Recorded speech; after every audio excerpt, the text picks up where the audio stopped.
Hello and welcome to Spare Change News TV. My name is Sam Baltrusis. I'm the editor-in-chief of Spare Change News. Joining me today is Joe M. Joe M is one of our vendors. He actually has been with Spare Change News for a couple of years. Welcome to Spare Change News TV. So Joe, how did you get involved with Spare Change News? Well, my sister does it. Up Harvard Square. She's been doing it for about 10, 12 years. Okay. And then I didn't mind it. I retired from the city. That's why I came to Spare Change, do something, get out of the house. And I'm lucky. I am lucky. I'll do Spare Change because I help people do what they're supposed to do. Help them, and they do check their cup all the time. I told them, go sell the Spare Change. You make money. You be independent, just like I was. Yeah. So Joe worked for the city of Cambridge for years. 21 years. 21 years. What did you do for the city of Cambridge? I was driving a truck. Oh, okay. At Harvard Square. Pickup truck. How has Cambridge changed since you first started? You were driving in Cambridge. How has the city changed a lot from your perspective? Yeah, really. I would take care of Harvard Square, make sure, I do the gutters and sidewalks and everything. I'm grateful I can do that. And I meet a lot of people, and I reach out to a lot of people there and, talk to them and everything. I know I've been homeless years ago, and I know how I feel being homeless and things like that. I like to talk to people and I took a lot of homeless people in my house, take showers, and then they go on their own. I love to help people out. That's the name of the game. And that's I love to do. That's like with the vendors. Some are formerly homeless, some are currently homeless. So we have all different types that are vendors for Spare Change News. Right, and they know somebody. I can help them out. And I'm just like my mother. My mother used to help people out, and things like that. That's a part of things growing up, And I brought up in Cambridge. I brought up in the projects back in 1948, and things like that. I know people, struggling and everything else, and I know Spare Change help a lot of poor people, help people get up the streets.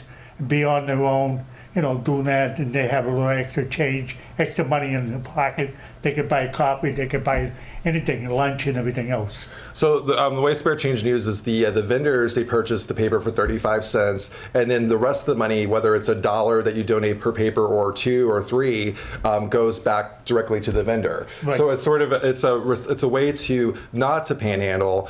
So a lot of the people that sell the paper they at one point did panhandle, and it's sort of a respectful way to just to engage with the community. And right. And the response, you were telling me earlier that since I've been editor, the paper, people have responded to the paper very positively. Right. Yes, they do. And they told me this paper come out good, and my picture, they said, came out good too. So Joe M was one of our featured vendors on the back page of Spare Change News. He, like Alja, who was one of our guests last week, basically they told their life story and it was put out there. Was it weird seeing your photo and your story on the back page of Spare Change News? Not really. Why? There was a second time my picture was in the paper. Oh, okay. So he's a star. I'm grateful for that. I'm grateful. People can know you more. Yeah. You do that, and people respect you a lot in doing that. Did you see any increase in sales with your photo on the back of the paper? Not really. No. Just say thank you, and your story came out good and everything else came out perfect and everything. Everybody liked it. Everybody comment with that all the time.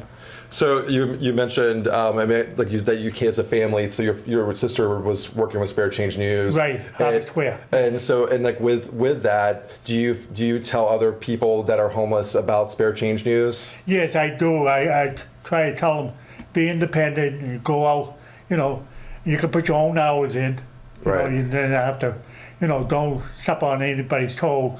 Anybody's there, just go somewhere else and build up the customers yourself. And so You can do that. where do you sell Spare Change News? I do it, David Square. I've been doing that 3 years. So Davis Square in Somerville. Yeah. And is there a certain spot in Davis Square? Yeah, MTA on Okay. Holiday Inn. Holland Avenue? Yeah. Yeah, so he sets up at Holland Avenue. We also have someone coming up, Mark as well. Mark's over the other side. On the College Ave. College Ave, yep. Yep. So Joe's at on Holland Avenue, and then Mark, one of our other vendors, is on the other side, which is College Avenue. So in addition to working for Spare Change News, you also do the Walk for Hunger. Yes, I am. I did that 3 years too. So tell me about the Walk for Hunger. He's just a volunteer, but it's something that you're passionate about. Yes, we help a lot of people. The pantry. Right. All the pantry in Massachusetts. Help them. Give food, canned stuff, and everything else. And my Cambridgeport Baptist does that, and every 2 weeks, and they give canned stuff for the people who don't have, food stamps or stuff like that. That helps them, get on their feet again. So the Walk for Hunger is it's May, and Joe will be participating as well. And they started at Cambridgeport Baptist Church. No, they do it. First time Cambridgeport Baptist doing that. Right. They're going to close the church down for that day. Oh, okay. And two of my ministers going up in Boston Common.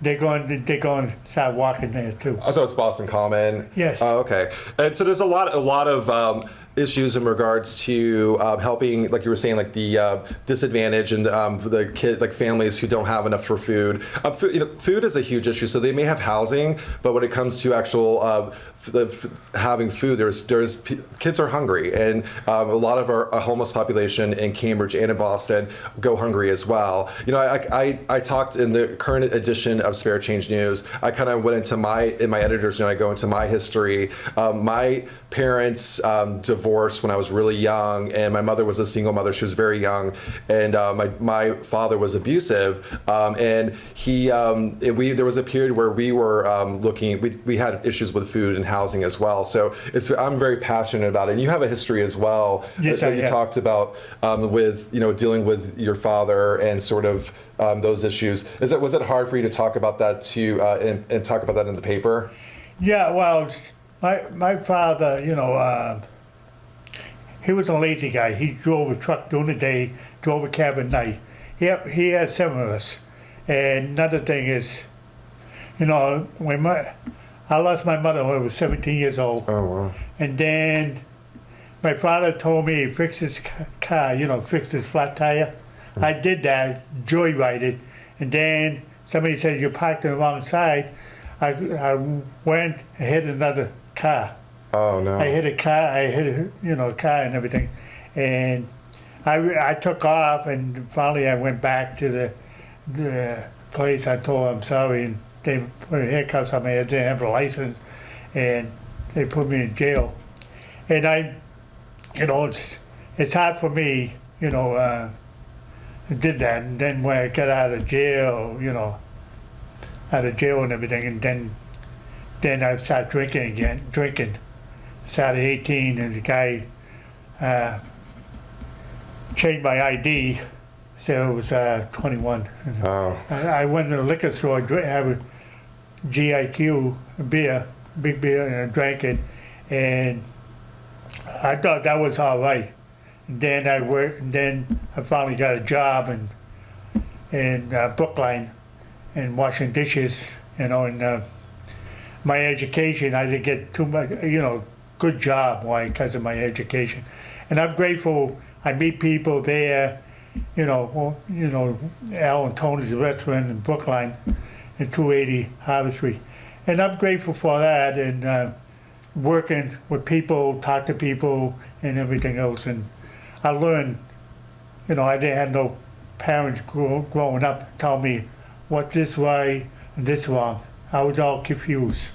And you talked about it in your story that sobriety, you've been sober for many years. 29 years. 29 years. That's I'm also sober as well, and it's one of those the gifts of sobriety that you're able to kind of pull yourself up, and also you learn the tools of how to live your life. Right. And you become someone who works very hard and continues to work hard. Right. You're in your 70s. Yeah. I'm 73 years old. 73 years old. You look like you're in your late 50s, early 60s. Well, I take care of myself. I have a lot of vegetables and fruits and everything. And, that's why I did a long time ago. And then I went back on it again. What do you call it? Bullet. That's Okay. a bullet. Uh-huh. You put everything in there. Okay, so like a smoothie, sort of a different... Smoothies, like, Yeah. good for you, give you energy, give you a lot of stuff. So Joe's recommendation for living a long, healthy life is to have a smoothies with fruits and vegetables. But I think that's good. Eating well is really important. So that's why Walk for Hunger is probably something that you're passionate about, because having good nutrition for the kids is really important. Right, yes. I'm grateful for that. And AA helped me a lot to grow up and everything. Yeah, me too. And it's one of those things that we're not supposed to, talk about it. yeah. We're not supposed to talk about it, but their 12-step programs really are changed. They're miracles. Right. I've seen people who were homeless and got sober and went into a 12-step program and actually changed their entire life. And Joe's a perfect example of that. Thank you. 29 years of sobriety is amazing. So we are going to watch. There is a group talking of people changing their lives. There's a woman. Her name is Queen, and she is part of Project Hope. You can find out more about Project Hope at prohope.org. Queen is someone who had a hard time, and she had children, and she actually joined Project Hope, which is in Roxbury, and she basically changed her life through the resources offered by Project Hope. So we're going to listen. Actually, it's an audio clip of Queen, and we're going to listen to her. I have a 16-year-old son, and I have a 6-year-old daughter, and then I have a 2-year-old. Before I was accepted into the program, I was a little weary because I hadn't worked in a while, and money was tight. Let's not say tight. There was just no money at all. I needed a job. I was denied unemployment. During that time, I was under a lot of stress. So initially, the stress came from previous year, two of my brothers. One passed away in January. He was a twin. And the following month, my other brother passed away. And it was the second death that really devastated me, because that was the brother that, that was the brother that we, were together. He was my only sibling, that we were, full sibling. But with my son being older, he asked me, what happens now? Because, is it going to happen again? And that question came from me not interacting with him and me not explaining to him or being there for him. I had forgot that they needed, because they were a part of my brother's life too. That was his niece and I forgot that they needed reassurance. I forgot that they needed my assistance and love too. I forgot. Those are kind of little key pointers that help me say, no, okay, I'm gonna go ahead on and go to Project Hope, because I don't want to be this person anymore. One of the first things, oh my goodness, that I grasped to and I held on to was the fact that I can invent a new me in 21 days. I said that over and over in my head. Through the class, I'm saying that. In the mirror at home, I'm saying that. I can invent a new me in 21 days. I can. During the program, I had to interact with different people. Another task that we did was we had to write our information on 3 different, contact cards, and people randomly from the class. That was one of our exercises. Come and take your card, and whatever it was that you required, or whatever it was that you needed assistance with through that through that class, you use your references. So those are considered your references. Whatever cards you pull, those were considered your references. So I had to interact, and I had to, open up. I had to let my wall down. So we went to, as one of the requirements, you go on tours at different job sites just to get the feel of, or the experience of what it feels like being in that environment, especially, for a person like me who had no experience with, administrative work or health insurance, just to get the feel of what it's like. So we went to Tufts Health Plan in Watertown. We did a tour through the building. It's a fabulous setup. I'm talking about gym, lunchroom, cleaners, post office, bank in the building. Wow. Yes. But during that tour, we went to the senior care option department. That is my passion. Working with seniors, working with elderly. Before I was working in healthcare with elderly hands-on. I've never experienced the, administrative or insurance aspect of it. And I was intrigued. And when I found out, on top of what they offer, with the benefits, that they had a senior department, I was sold. And I asked her that day, could we, I said I was interested. It was the next day. The recruiter gave her a call and let her know she had a few positions available and wanted to know if she had any people that was ready for interviewing.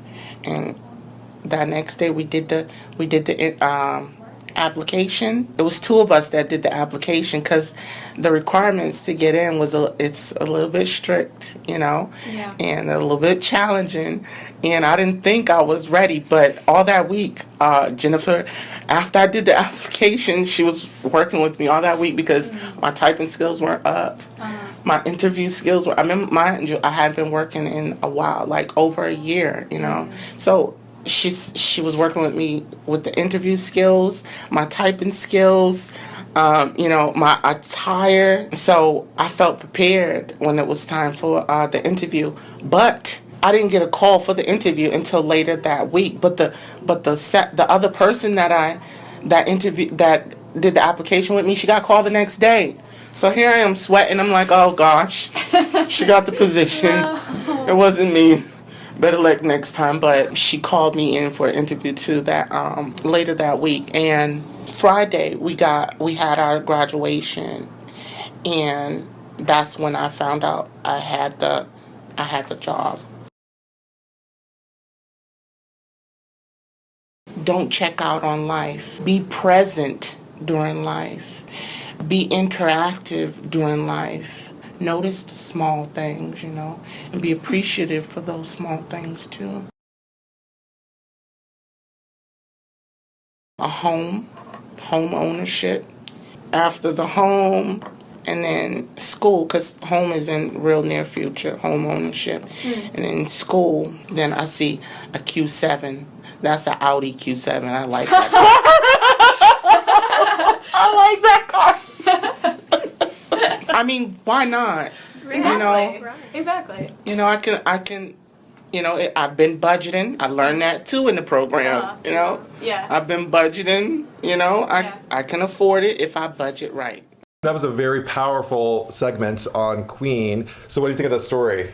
Great. Yeah, she's someone who hopefully will appear in the upcoming edition of Spare Change News. One of our reporters is currently working on the story, but I thought it was just one of those stories that we should share now because it's an uplifting story. Now, from your experience, like dealing with as a vendor and dealing with people, homeless people, how common is it for people to say they get a divorce or lose their job? From your just personal experience with people in general, kind of go through rough times. Have you seen that? I've seen it happen to me. Yeah. My wife divorced me, a long time ago, and I know how it feels. The woman, I miss her. A lot of things. She had 2 daughters, and I was a stepfather, and 2 daughters. So we have people, vendors or just the homeless people in general, who are going through a tough time. Like I have friends who were. Like they ended up homeless while they were in sobriety.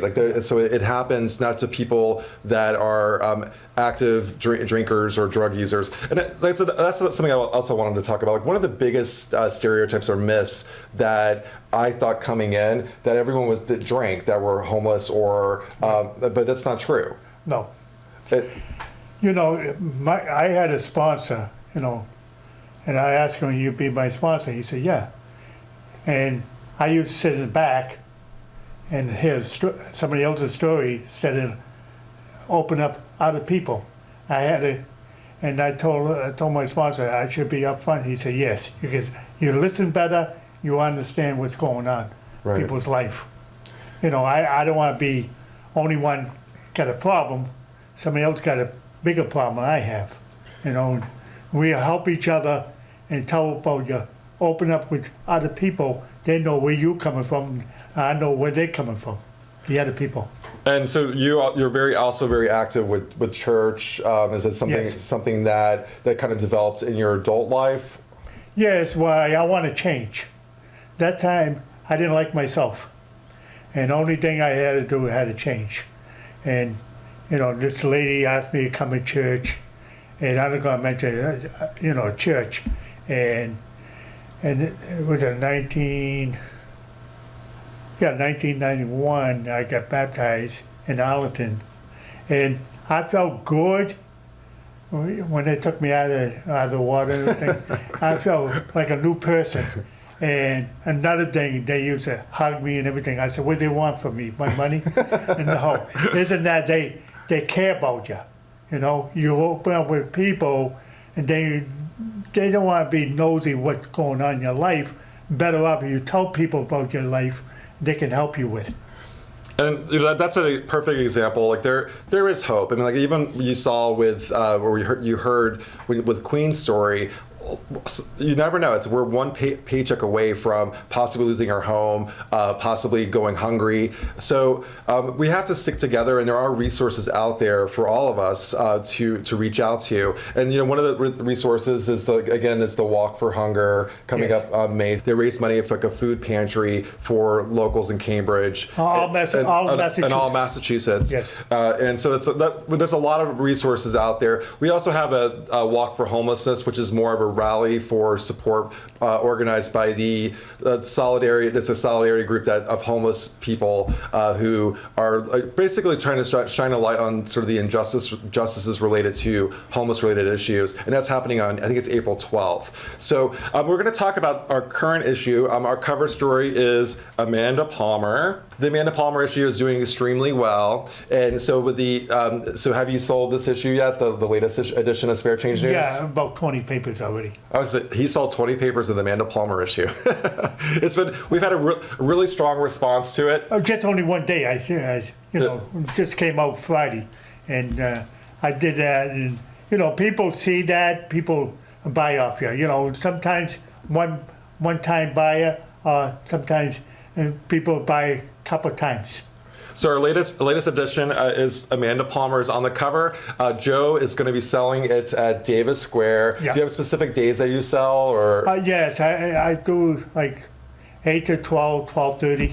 Okay, so 8 to 12:30 in the morning. In the morning on the Holland Street side of Davis Square, which is in Somerville, not in Cambridge. But he is based in Cambridge. He worked for the city for many years. It has given a lot of himself to people and sort of kind of giving back to the community. Right. And that's very important. It is. You feel good about that. Helping other people, and they know where you're coming from. You can help them out, and I feel good about that. And good helping people out a lot of times.